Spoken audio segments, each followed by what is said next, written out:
Good morning, everyone, and welcome to this week's edition of our bi-weekly podcast. Today, titled Markets, Mindset, and Meaning. And really, today's about us talking about markets, mindsets, and meaning.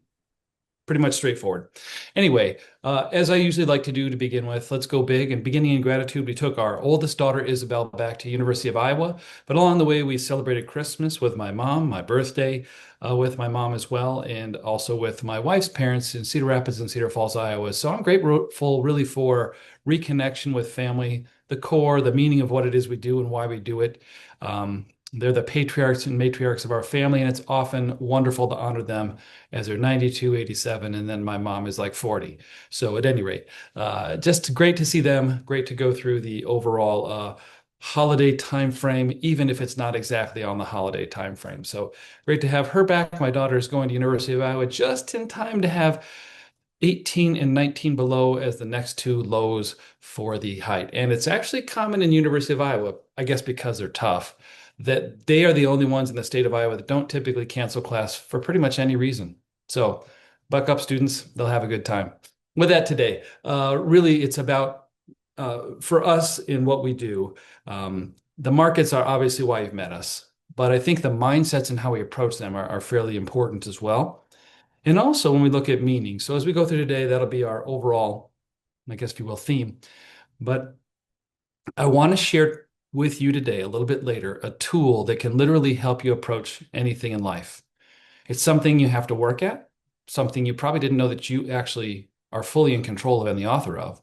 But most importantly, it is the most important thing because it determines how you show up, who you are to both yourself and to other people. So we'll talk more about that as we go forward.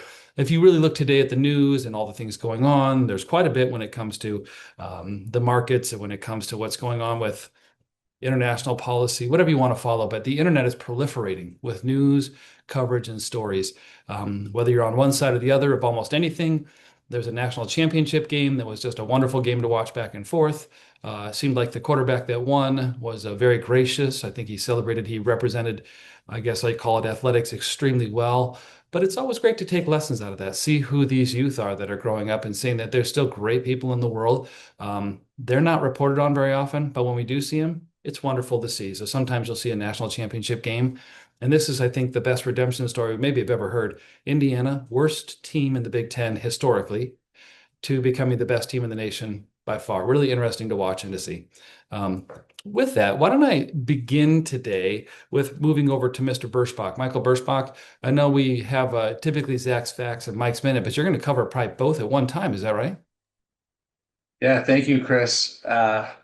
Well timed without Zach on this week. Talk a little bit about the markets, but more in a unique way with the 50-year perspective, because this year is also the 250th anniversary of our country coming up in July. So, going to cover 20% of that. But going back to 1975, what was going on then? So, in 1975, the Vietnam War ended. A very famous computer company was founded by a man named Bill. Saturday Night Live debuted for the first time. The movie Jaws hit theaters, and President Gerald Ford avoided two assassination attempts in 17 days. The second one, he was wearing a bulletproof trench coat, which I thought was pretty cool. But the US population at that time was 216 million people, and the S&P 500 finished the year at 90.19. So fast forward 50 years later to the end of 2025, which was just exactly now 3 weeks ago, the S&P 500 closed at 68.45, over 75 times higher than 50 years ago. At this point in time, the US population was 343 million people. Over that 50 years, gained 127 million people. But now a child carries around a smartphone that has more computing power than all the mainframes from IBM that operated on the planet in 1970, which is pretty wild to think about today.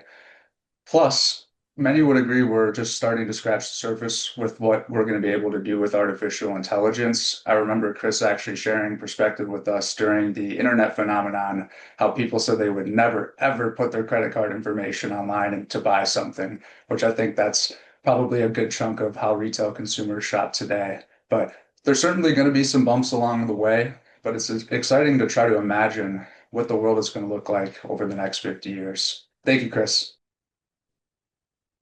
Thank you. I'm used to people running way over. So when I heard you slowing down and stopping, I couldn't believe it. I was just talking to Mike Mann a little bit earlier, and I asked him, "Hey, I got a project for you, Mike. How good are you at PowerPoint?" He said, "Oh, I excel at it."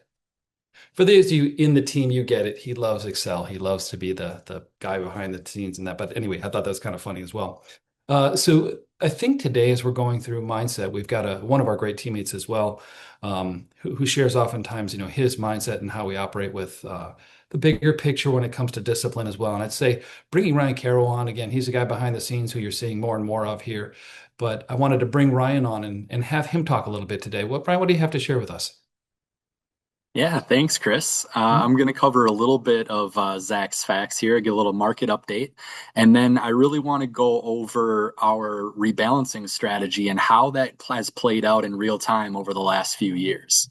So just kind of starting out here, year-to-date numbers for the markets, and obviously, as Michael said, it's only been 3 weeks, so we take these with a huge grain of salt as to what it means for the overall picture.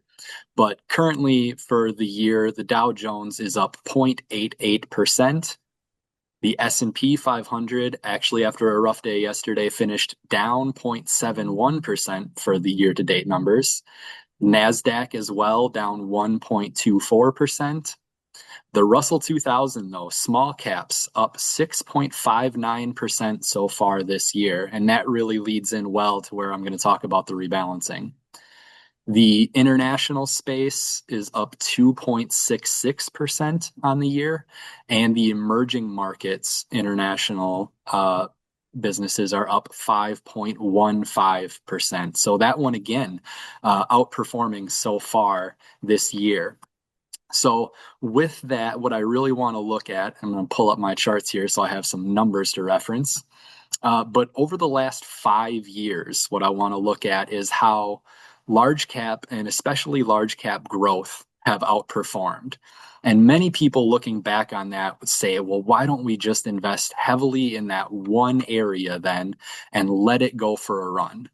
Well, when I look back 5 years, analysts were telling us as small caps had started to outperform at that point, that small caps would continue to outperform, maybe for the next few years, maybe for the next decade or longer.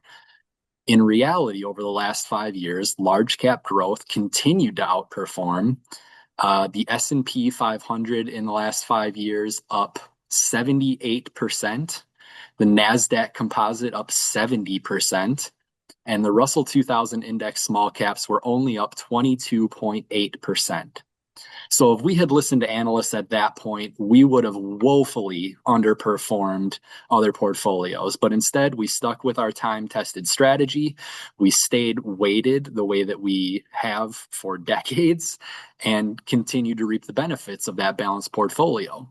But along the way, what was happening is each year when we rebalanced your portfolios, we would trim a little bit of those profits in large cap growth in other spaces, and we'd buy a little bit more of those that underperformed. In this case, for the example, we're talking about the small caps and the emerging markets international space. We continued over the last 5 years, every year that it underperformed, we would buy a little bit more, taking from the profits in those that outperformed. But now when I look at just the last year, looking back 12 months, performance is very similar across those spaces.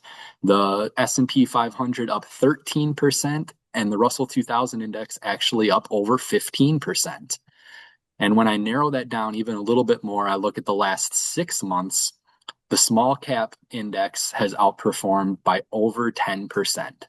So all that time, we didn't predict what was going to happen. We just allowed the portfolio to do what it does. We rebalanced annually as we always have.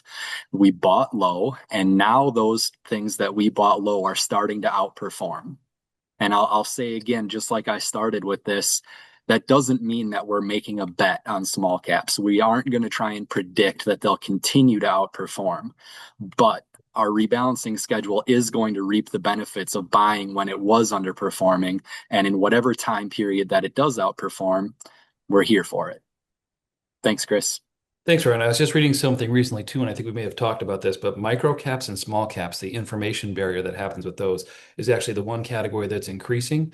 Most people are following a billion and above, but those companies that are slightly below that are actually the ones that are value. So being patient right now is extremely important. We talk about that, calm and patience and discipline, because we own those categories, right? We own them in our small cap value fund. Now, what's interesting about that is most people have gotten out of them, it's jettisoned them. You've also had a rougher time over this period of time with anything value, mid-cap value, same kind of an item, and also with international. But I think as Ryan was saying, and Zach has said in the past, a lot of the things that hadn't performed very well over the past 5 and 8 and 10 years are performing extremely well. Utilities had a very hard time for about 8 or 9 or 10 years until this new thing called data centers came in. We're going to need more power than we ever thought we'd need in the world, right? So it's interesting to watch the different themes that go on, but our managers have a wonderful, and a lot of the conversations with Ryan and Mike really occur with our portfolio partners. And really, they bring us ideas, not for the sake of us to execute on the ideas, but so that we're attuned to this and we can give you ideas of what we're watching as well. So thanks, Ryan. I appreciate that. There's a whole lot more that he could say about these, but I appreciate the fact that you keep it short. Other than now, I have to fill all the time that we normally have for the overages, but I'm cool with that. Thank you. But some of the most important things, if you really come to 2026, are going to be what are we going to do with it? What's the planning that we need to do? And Ken, being our senior planner here, is really going to enlighten us with some of the different things that we need to take into account for 2026 as we look ahead and things we can actually accomplish and do and actions we can take to make 2026 one of our better years. Chris, thank you very much. I appreciate that. And I know some of you drink either coffee in the morning or you drink orange juice in the morning. But why did the man get fired from the orange juice factory? Boy. Lack of concentration. Hopefully that brings you a little smile at 9:13 in the morning right now. So we appreciate you being here on the podcast with us. I want to make 3 points today for you all. The first one is we're approaching tax season, as you know, for 2025. We're about to receive some of the documents that you need. I'm going to give a little bit of a time frame here for some of those. For your retirement accounts, your IRA accounts, those are being scheduled to be mailed out or electronically delivered about January 31. So that's coming up here in a week or so. Those are the first ones that come out. The other ones that do come out, the personal investment accounts you may have, the trust accounts you may have, the non-retirement accounts, if you will, look for those March 15th. Some of you might get those a bit earlier. There is a schedule for February 15th, February 28th, or March 15th. I would just kind of look at that March 15th date. Raymond James tries to do a great job when you get your documents that they're final, they're ready to go, and you don't have to amend everything as you go forward. So sometimes these documents come out, the next thing you know, one of the mutual funds needs to reconcile a number or two, and now you have to amend everything. So look for that March 15th date for that final mailing or delivery, if you will, for non-IRA accounts. Okay? So that's your tax document schedule. Be on the lookout if you have questions. We are here to help you out. Either get them, remind you of them, or whatever you need to make your taxes and prepare them and do them. We will certainly do everything in our power to make that happen for you. The other part to be aware of is, I'm going to call it tax bracket management. We are in a little bit of a new era with what we know as far as tax reform goes. We know what the tax brackets and tax rates are going to be going forward. Now is the time to plan, and we have been for years and decades. Like Ryan mentioned before, we are actively doing this for you. With the new ones that have come out, the senior deduction, for example, that came out in 2025, this last year, first time. It's here for 4 years: 25, 26, 27, 28. So as you do your taxes this year, please share with us, and you usually do a great job of this, but this year is even more important. Share your tax documents with us, because we need to understand if we're taking full advantage of that extra senior deduction of that $6,000 per person if we're 65 and older, and we hit the requirements for the modified adjusted gross income limits there. So share that with us, because there's ways maybe to sneak in another $5,000 conversion or a $10,000 conversion make sure that we're really fully optimizing this idea of the new tax brackets that are available to us in the new deductions. So we've been doing that for a while with you, but again, new things are happening, and we want to make sure that you're staying up on that and that we're maximizing that opportunity for you as well. And the last piece I want to make is charitable giving. The thing to look out here for is, are we itemizing or are we taking the standard deduction? That is the piece I want you to focus on as a takeaway here is, what are we doing? What are you doing?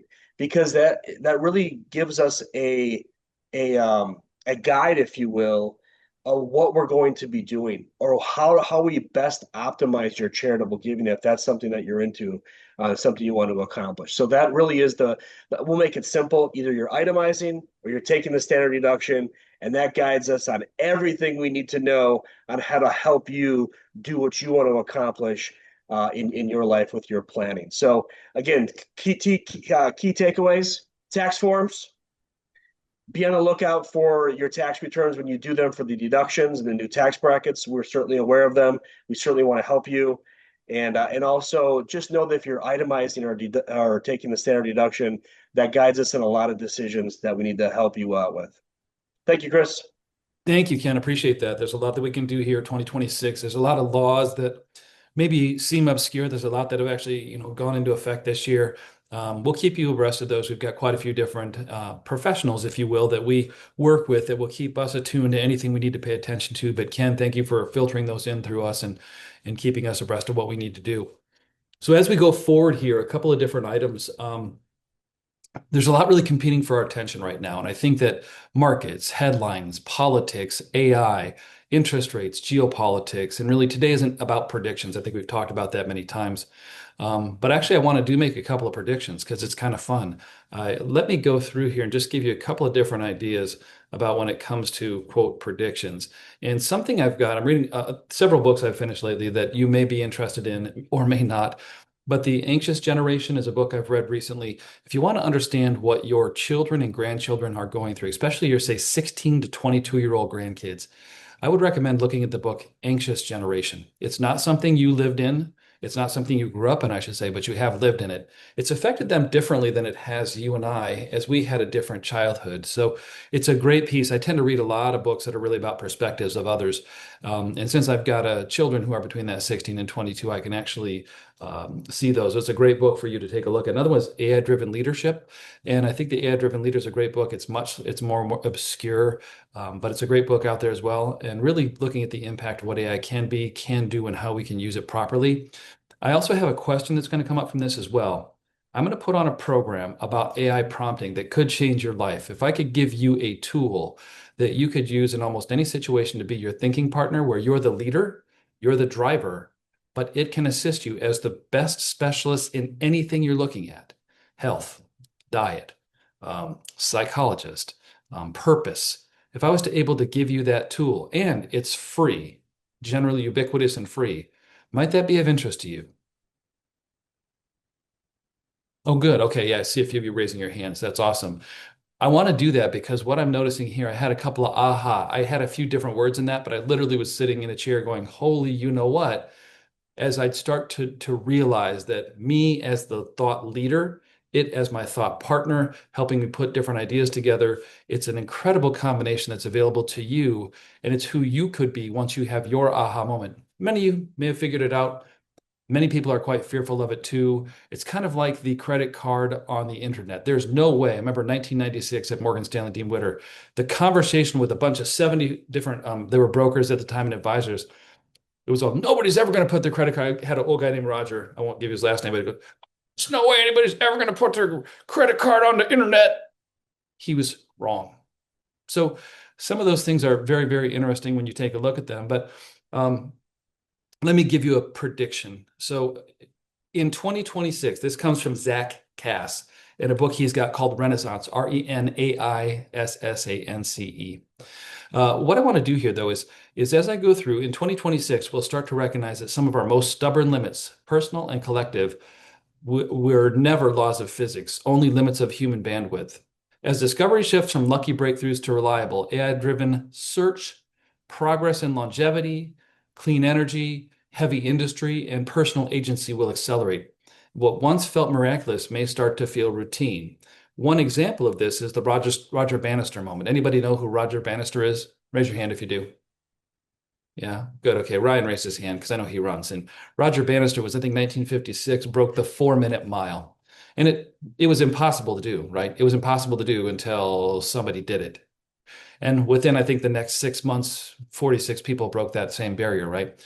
That's what's happening in AI presently. We're finding things like in Silico Medicine, it's a company that's out there. They're actually doing predictive possibilities for cures rather than doing 10 million experiments, spending all sorts of money to find one or two that work. They're actually finding predictive, what will work first, developing those, and then so far, I think they're 2 for 2 in those as well. So I think as you look at clean energy, look at healthcare, there's going to be a lot of things as we go forward. You're also seeing things like, remember 3 Mile Island? Anybody here remember 3 Mile Island? Yeah, a lot of people have heard of it, and it's one of the greatest nuclear disaster, we call it, right? Thank you, Joanne. I saw your hand raised there as well. I didn't really see it, but AI shows me that. Thank you, Don Can. I saw you raise your hand too. But anyway, what's awesome about that is now AI will show me you raising your hand, so thank you as well. You'll probably see me raising my hand too. But 3 Mile Island was the radiation that came from 3 Mile Island was minuscule. It was, quote, a nuclear reactor meltdown in New York. But what happened is by closing it down and creating and burning coal, fossil fuels, and others, we killed thousands and thousands and thousands of people in a different way than we did by having clean nuclear reactor running during this, these time frames that they would do for about 50 years. They're actually restarting 3 Mile Island. Anybody hear that lately? Microsoft is helping restart 3 Mile Island. We have better technology today. We have better containment. We also have nuclear fusion coming as well. So there's a clean energy system. So a lot of things are changing here. And what's happening is AI is telling us how to make sure we do those in the proper way to help the environment, to help it come quicker. One of our clients is one of the head nuclear fusionists in the world. And I remember he said, hey, we got something really exciting to tell you. Well, what is it? And they showed us the experiment about a year ago that nuclear fusion can happen. Now it's the predictive models of how we can make it mass scale. So we have energy that's ubiquitous on a consistent basis. It's really impressive. But when you're looking at AI, I think if you look at these, every foundational technology we've ever had pays a tax in real world deployment. So listen to that again. Every single fundamental technology pays a tax in real world development. So just as a sample, if we look at, most of us have seen things like artificial intelligence. It's great. It allows us to do all these neat things, but it also allows people to make deep fakes of others and to, I guess, if you will, take money in a very cunning way for these people. So there's good and bad actors to each one of these. So incredible advances in one. You always have to see on the other side what's going on and how do we prevent that. A big part of what's going on, if you move through life, I guess, technologies, this is a very interesting part. A lot of us depend heavily on technologies that we don't even understand. Anybody here ever fly in an airplane? I won't call you out. Right. Do you understand the physics of flying in an airplane? No. Most people don't. They've never studied aerodynamics laws of how a plane actually flies, but you rely on it. When you're in the air at 35,000 feet in a big metal tube, you pretty much still feel safe, don't you? Isn't that interesting? This is what's happening with AI. This is how AI will become ubiquitous. And we're actually building in kind of a mothering pro-human method with it, but there are bad actors out there as well. So there's a lot going on with this. As I go forward, there'll be a lot of things that occur when it comes to artificial intelligence, and even better when you put anthropomorphic robots in with hands, with dexterity as well. You may in your lifetime have a robot that helps you with household tasks or helps you with end of life type items as well if you don't have somebody there to serve you. So that's happening in other countries right now. A lot of incredible things are coming, but you have to be careful with that as well. Everybody around, I think it was a great conversation I'd had recently. When you look at it, I have to look at my notes, but it was, oh, here we go. Usually when AI concerns come up at a dinner table, we talk about it. Anybody here had a conversation about it at the dinner table of the holidays? Yeah, everybody did. Okay, so it usually goes this way. AI concerns at the dinner table typically move in this direction. Jobs? It's going to take all our jobs. What about schools? We won't really need schools whatsoever. Well, it's going to kill our democracy. And then it ultimately goes to survival and RoboCop, which is what people almost always go to. But if you look at those are the real fears people have. There'll be no jobs. Nobody's ever going to have to go to school. we'll have a democracy, right? Democracy, not democracy. And then we're never going to survive. It's going to kill us all anyway. So those are all very, very unlikely, but all possibilities. With all good does come some of the bad. That's living in this world of change. Now, what I want to offer to you today is a mindset. And I think we talked a little bit about this. There's a lot coming at us. There's things we can't even understand. This mindset today is the single most important thing that you have ever probably put together. You have one already. It's either been given to you. You probably haven't chosen a lot of it, maybe given to you by your parents, coworkers, a spouse. But I'm going to make a statement. It is yours, distinctly yours. And you, as a matter of fact, are going to have a chance to build it. And if you don't like how it is presently, you can rebuild it. You're the author of it. This tool I talked about earlier that'll help you get through anything in life. You can face the biggest issues you have with the proper mindset. You just have to be cognizant about what it is you're thinking and how you're thinking. Most of the conversations you have are with yourself. As we get older, some of those conversations that are in your head come out of your mouth. Like, did I say that out loud? Didn't mean to, but it did. You got to be careful with that, right? But if you're thinking better thoughts, you don't ever have to worry about it. And it does take discipline and exercise. Now, exercise is repetition. I know Ryan will tell us that. He's told us that many times as well. It's doing things over and over again to get better, right? The mindset, if you had an opportunity to open your head up, take out everything you've ever remembered and thought, and build your own perfect mindset. Your own perfect mindset. How might that go? What could you face? Would you be courageous? Would you be calm? Would you have clarity? Would you be kind? Thoughtful? Always learning? So with this new mindset that we have available, take a moment after this to write down how you would like it to be. We actually have a tool here called MYNDSET. If you'd like us to, email us. We'll send you a copy of this. It's literally ahead, and it gives you a chance to write the mindset qualities you'd like to have in it. Even more importantly, the ones you're better off not having in there. What it does is you've probably never been given the chance or choice to create your mindset. It's just happened. But when you think about your thinking, it's a massive difference in how you show up to other people. One of the most important things I learned, I can't remember by who, but people show up as you are. If you're a better version of yourself through your mindset, markets, weather, health, spousal things go on, family things go on, and you're still calm, you're able to understand people, listen to them, you don't fly off the handle at things as well, you don't kill relationships by words that come out of your mouth. Might you be or have a better experience? I believe you would too. I see you shaking your head. Take a chance. It's hard work. It's hard to do. You've never been given it. But take a chance to take 10 minutes after this. I'm going to give you the gift of 10 minutes on it, just to write down what your perfect mindset would look like. If you'd like to share it with us, great. If you'd like the tool that we're talking about, email one of us. We'd love to see it as well. We'd love to see that for you in this bigger picture. But I really want to say the mindset we've worked on here and our global mindset within Gentian, but also our personal mindsets, I've seen this actually happen. I've watched the individuals here grow, and it's probably the single most impressive thing I've seen. Their ability to become who they want to be rather than what the world's given to them is absolutely outstanding. So if you have any other questions, feel free to share it with them.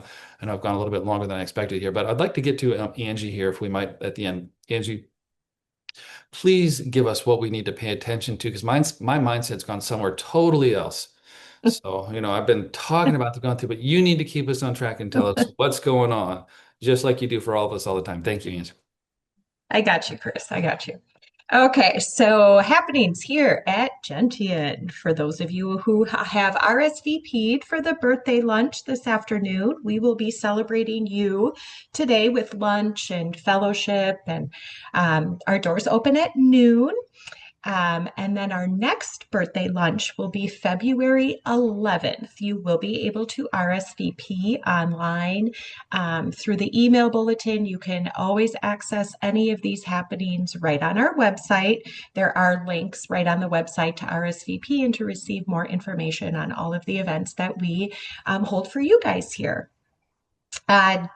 January 28th, health and wealth. We're all going to need this one after the holidays. we're going to be talking about sugar detox. I know I can't wait for that session after all the sweets and the treats that we've had over the Christmas and New Year's. That will begin at 10 a.m. That register RSVP link, again, will be in your email and also on our website. Thursday, January 29th, the ladies here will be hosting Ladies in Gentian, and we'll be talking about decluttering your life, purging and organizing at any age. We're going to have a guest speaker. Again, great time to do that. It's winter. We're looking to get some house projects going when we're stuck inside. I know many of us have received some gifts over the holidays, maybe get rid of some of the stuff to make space for all of that. So that'll be a great session. Please join us, all you ladies. We would love to see you and get together and just chat about some ideas that you have. And that is it for the happenings right now. Chris, thank you so much. Thank you very much. And I just want to go through one thing. Thank you so much on that for like the discipline of January 28th and getting rid of sugar for a month, which we're all going to do. If you're a client of Gentian, it's required. You have to do this for 1 month. Oh, wait. No, it's not required. But I wanted to give you one thing as well. By this time, if you are still on your resolutions, your New Year's resolutions, if you still make them, you are in the 13% that still keeps them at this point. Ryan knows this because he owned a gym and he understands and knows that.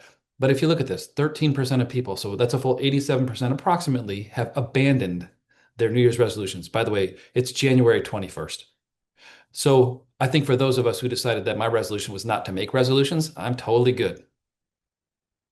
So I think that's what I've learned and how I predict a go forward basis. But I think that this sugar aspect will be absolutely wonderful. Today, I want to thank you tremendously for your time, for being here with us, for really starting your 2021 with us.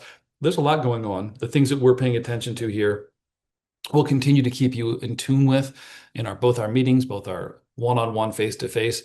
But if you're looking for more with the mindset ideas, please feel free to reach out to us. We've got great resources here on this screen and others in our team. We look forward to seeing you. Thank you so much here from our global headquarters in Mequon, Wisconsin, a snowy global headquarters here in Wisconsin, as it snows about every other day. I don't know if it does that for you right now, but it is for us. It's beautiful. It's wonderful. We love it. Don't ask us tomorrow when it's 19 below, but we do appreciate you here in Wisconsin, especially if you're in Florida. Again, from our global headquarters in Mequon, Wisconsin, thank you tremendously. We'll see you in 2 weeks, if not before, on one of our other podcasts. Enjoy.